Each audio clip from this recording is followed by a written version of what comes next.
অহংকার করে হেঁটো না। মানুষের অহংকার সাজে না, অহংকার সাজে একজনের, তিনি কে? অহংকার কার চাদর?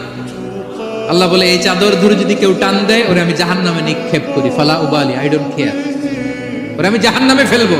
অহংকার করার কি আছে আমাদের? কিছুই নাই।